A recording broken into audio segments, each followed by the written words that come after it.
What is up, diecast collectors? This is OBB, the diecast news guy, bringing you all with a very special IndyCar diecast review on Rinus Veekay's 2024 AskROI.com Chevrolet Delar for the NTT IndyCar Series and Ed Carpenter Racing.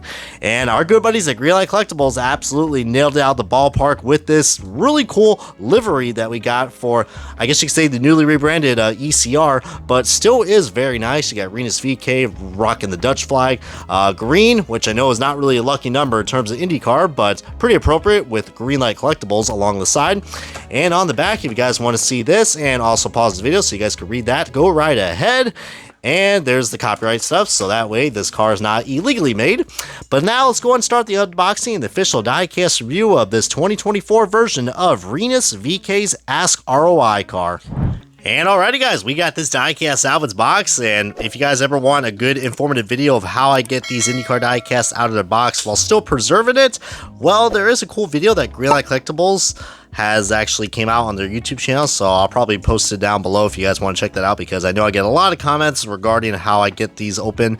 But really glad I have this one in the palm of my hands to show you guys this, because I knew that this diecast was going to be a big and a very popular one, especially from last month during the month of May, because, well, I mean, we all kind of know the big story that happened to Rinus Veekay throughout the month of May. Man, that just shows you just how magical that month is, man. And for anybody who isn't aware, I've been going to the Indianapolis 500 for about like these last 9 years, and let me just tell you what, man, it is an experience that's nothing like I've ever seen as a racing fan. I mean, I know I exaggerate a lot of things, but if you guys ever have the chance to visit the Indianapolis 500, it is well worth it in every way, shape, or form. Enough of me gloating about that, guys. Getting back to this car, I know I said in my diecast preview video that this is the Ask ROI car, but I guess this is that's not how you say it, so I apologize for that. By the way, if you guys are actually curious what other IndyCar diecasts we have in the market, probably recommend you guys checking out that IndyCar diecast preview video, since I am really enjoying those types of videos. But getting back to this car, man, this is the newly rebranded 21 machine for Rinus Veekay, the Dutch man himself, and we got some nice cool looking sponsors on here. One that even looks familiar, the BitNile sponsorship, which if you guys are ready for a side-by-side comparison, get ready, because that's gonna be a good one to talk about. Now, I do praise Greenlight Collectibles on having the rubber tires, which is such a cool feature. Man, see how much better the Firestones look with just the white lettering compared to the Indianapolis 500 tires. I hope to God they never go back to the red tires, because those things I wasn't a big fan of, but they just make this livery look so cool.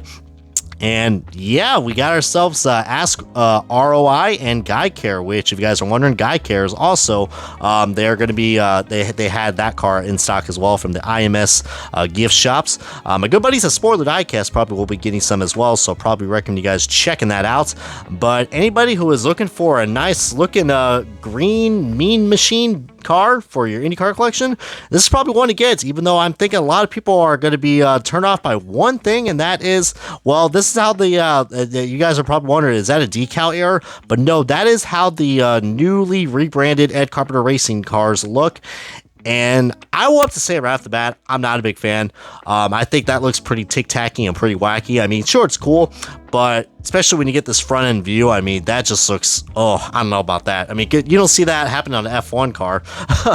But I do like that they have, I didn't even notice this feature, guys. As you can see, this livery is actually very, it's not really symmetrical. That, you can see, so they really are taking some risks when it comes to the design of this, which I'll give them props for. But I like the two different colors of the front suspension that we got. We got that nice green, which actually I'm really surprised that paint actually turned out really well. Usually Greenlight Collectibles, you can see right there, they don't really have the best paint quality when it comes to decaling, especially these windscreens. As you guys can see, the aero screen, there's a lot of deep scratches. I'm not quite sure what happened right there. I don't know if that Rinus got into a cat fight or something, but good lord, that is some pretty noticeable scratches right there. So that's something I would watch out for when you get these Greenlight cars, because that does happen a lot. And I guess I mean, usually when it comes to aero screens, they aren't really good with that. But everything else about this car looks pretty darn nice. The Ask ROI, which I'm sure you guys are wondering what the hell that is. It has something to do, well, I mean, that's basically what that stands for, Risk On International. I know that sounds like a bad trade agreement, but now that is actually, it's supposed to be AI, like some sort of AI assistant. So Quite trendy to say the least, but you can see we got the bowl right here. Speaking of that, I know I've said this before, as I'm showing you guys the other side of this car. I kind of wish that this car actually would have been made, okay, I'm going to go on and say it. The road course configuration of this car would look a lot better because I think they actually have the bowl on the front wings, which that would look really cool. I mean, that bowl does look pretty mean. Almost looks like a Red Bull bowl. Isn't that kind of odd? I don't know. I smell a lawsuit, but I don't know. I personally, in my opinion, I would have liked if Greenlight Collectibles, I like you guys and all, but I really would love to see some road course 1/64 scale diecast. And don't tell me that they've never done it before, because Hot Wheels, if you guys checked out my older videos about the Hot Wheels IndyCar diecast, they made some back when they restarted the reunification for the IndyCar series. So, and believe it or not, those cars were at Target. So, I don't know. I would love to see if we can get these diecasts out on the retailers, because I think IndyCar would really much appreciate it. But now let's get on to the side-by-side comparison of another Rinus Veekay car that came out from last year. It's the Bitnile car. So 2 years in a row, I will have to say, Rinus Veekay diecasts are pretty much the way to go. If you guys want two diecasts that are definitely going to stand out in your collection, these are the two to get. And I believe you can still probably get the Bitnile cars. I believe Spoiler Diecast still has some left, but you can probably find them on various websites that sell IndyCar diecasts, especially Canadians. I think they offer with Toronto Motorsports.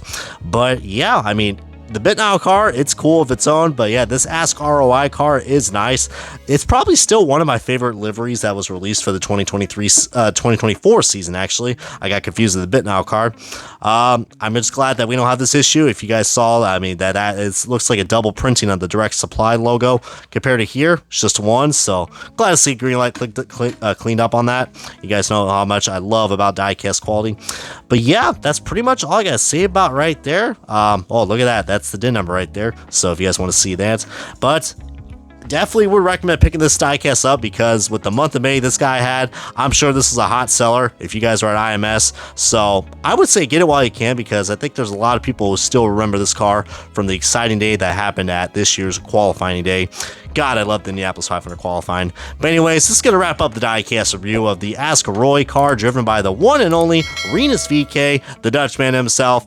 Feel free to comment, like, subscribe if you guys haven't already, as I'm going to go ahead and proceed on with some more of these IndyCar diecast reviews, along with my NASCAR ones as well. And until we meet again, this has been OBB, the diecast news guy, and I will see you guys next time on another diecast review.